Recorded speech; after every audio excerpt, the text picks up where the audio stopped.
Hello，大家好，我是江江，今天来回复家人问我的问题，当然也是延续着上一支影片。我上一支影片说，你可以稍微离开一下来证明自己的不重要。那就有家人问我说，既然我不重要，那我的存在算什么？对，我知道一定会有人问我这个问题，所以呢，就用小影片来回复。如果是以前还没有练习到今天的讲讲，也是一样不懂的，也是一堆问号的，包含我现在的爸爸妈妈也是。既然没有走在练习路上的人，或是还没悟通的人，你跟他说这么多，是枉费，反而彼此关系会不好，所以干脆就不要说。那我的影片是举例，我妈妈可能叨念她在整理我弟的房间，就是这么大人了也不把房间整理好，或是叨念我爸一个碗也不会洗，所以他做了很多很多的付出。那做了很多很多的付出之后，又念，对不对？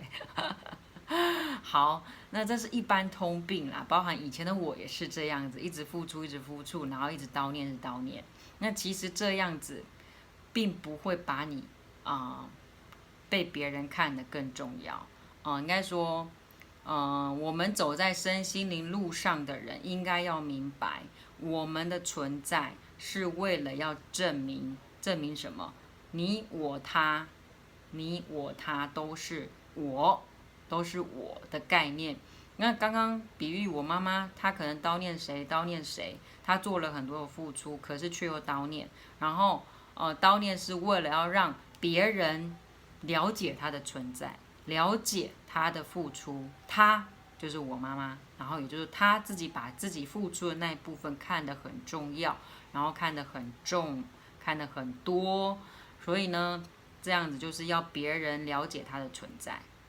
了解他自己的存在，可是这样做并不会增加他的存在感，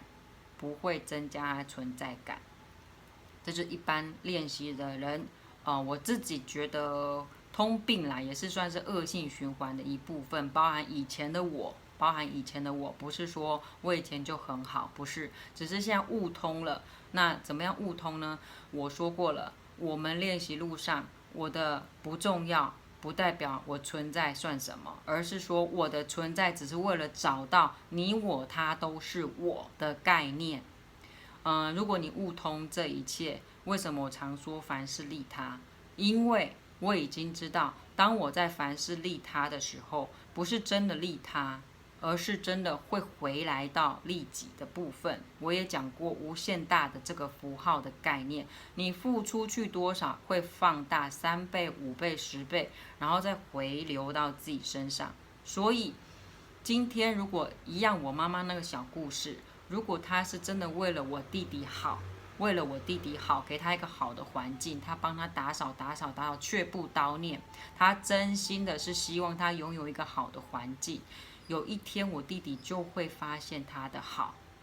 那是因为他现在一直叨念，一直叨念，从以前就叨念到现在没停过，所以大家把这个好给遗忘掉了。那转换到我自己跟小孩之间，我说过了。我们大人就是我们有大人的事情，小孩就把书念好，所以家事的部分我比较不会叫我的孩子去做，但是也因为我默默的做，默默的做，他们有一天就会看到我的辛苦，看到我的付出，所以他们会主动的帮忙，主动的帮忙就是看到了我的存在。因为我是真心希望他们好，不要太累，所以很多事情我都自己做。可是也因为我默默的做，所以他们就发现了我的存在，跟我妈妈是两回事。一个是边做边叨念，可是你做了叨念之后，反而会抹杀掉你自己的存在感，因为大家很讨厌被碎念嘛，相信每个人都讨厌被碎念嘛，包含我自己也一样啊，所以。将心比心嘛，你今天做了，然后又叨念对方没有把房间整理好，那你觉得那个被叨念的人心里是不是滋味？当然不是滋味啊！如果像我一样默默的做，默默的做，有一天被发现了，被看到了，他会知道你很辛苦，就会下来帮忙你的时候，那是不是你的存在感已经被别人看到？那这样被别人看到的时候，你是不是就真的存在在他心中？也就是刚刚我讲凡事利他，结果到最后会利到我自己是一样的嘛。我为了孩子辛苦读书辛苦，所以我知道孩子就是要玩乐，所以家事部分或是我工作部分，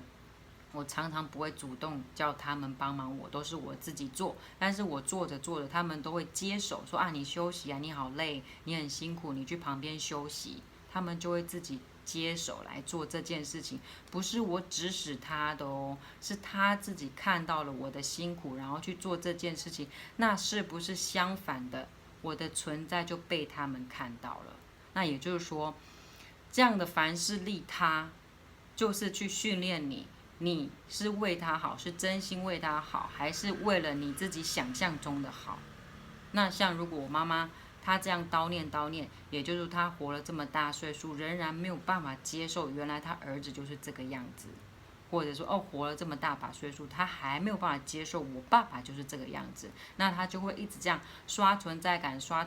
然后再碎念叨念，然后让大家发现她的存在。越是嚷嚷着要大家发现她的存在，结果反而她的存在感就会被刷低了。跟我的是相反，我是默默的做，然后被小孩发现，然后他们接手我要做的工作。比如说我要洗碗，我女儿可能就会抢着说我来洗，你很辛苦，你旁边休息。那是不是她就发现了我的存在？这是非常生活的部分，所以不是说我的存在算什么，而是说你的存在，如果你现在走在身心灵路上练习的人，你应该要知道，你的存在是为了发现你、我、他，我们都是同一体的。也就是说，你、我、他都是我。当你在为别人做更好的服务时，其实你会发现，最后那个好的服务会回到自己身上。如同我现在也在服务很多家人是一样，我丰盛了谁，其实家人也会丰盛于我，就是正循环的概念，绝对不会只是单方面的。但是在还没有练习路上的人，如同像我妈妈是过往的我，只会嚷嚷的说你们都没有发现我的好，以后你们就知道了。越是嚷嚷的人，其实存在感真的会被刷到几乎看不见。以前我不懂，现在我知道，那我只是跟大家做这样分享，所以听不懂的人不要断章取义，不是说啊我不重要，那我的存在算什么？那我干脆就不要存在就好了。No， 不是，是因为你要去找到你我他都是同一体。再来，当你找到你我他同一体的时候，其实你也找到爱了，然后再回到我妈妈的故事，我妈妈边做边叨念，那个不是爱，那个只是她要满足她自己的想象，她想要她儿子房间一直很干净。那是他自己想象，但不是我弟弟要的。比如说，他要我爸爸洗碗，那也不是我爸爸要的，那是他自己要的。你懂我意思吗？就是说，他一直把他的想象加诸在别人身上。但是练习过后的我们，如果你悟通一切道理，你服务他人，当别人满足了，然后当别人存在，然后你付出，真正为了他好，不是为自己哦。是为他人着想哦，但因为你的默默付出都是为他人，没有求什么的时候，反而别人会来看到你。那因为你付出的是没有所求的，就是真心为他服务，那个就是一种爱的表现，一个是自己的想象，那个不是爱的表现，那是一种控制欲或者是自己的一种欲望，想象的欲望。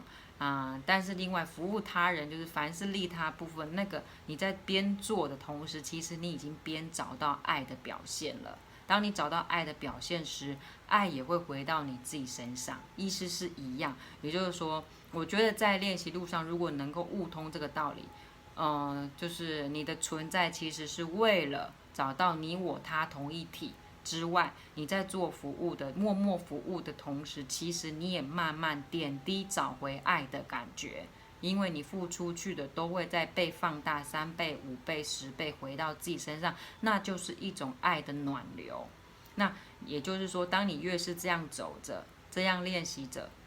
一直丰盛别人，别人也丰盛你。当你给人爱，别人也给你爱，然后你的给予，别人也给予你，是不是一直在正循环？你是不是就会越来越好，活得越来越好？你也会发现你的存在是有价值的。你越不去说，你越去做，反而你的存在会在别人的一切，就是别人的眼中、别人的举止、别人对你的付出，去找到你自己的存在。但是你自己一直嚷嚷，一直嚷嚷，像我妈妈这样嚷嚷，真的存在感会被刷低、刷低、刷低。所以今天稍微用这支小影片回复家人问我的问题，不是说你不重要，你就不应该存在，而是你既然现在存在在地球上，你就要了解你的存在是为了找到你我他同一体，然后再找回那份爱的感觉，就这样简单。今天分享到这，不过你们也可以听听就好啦。I love you，拜拜。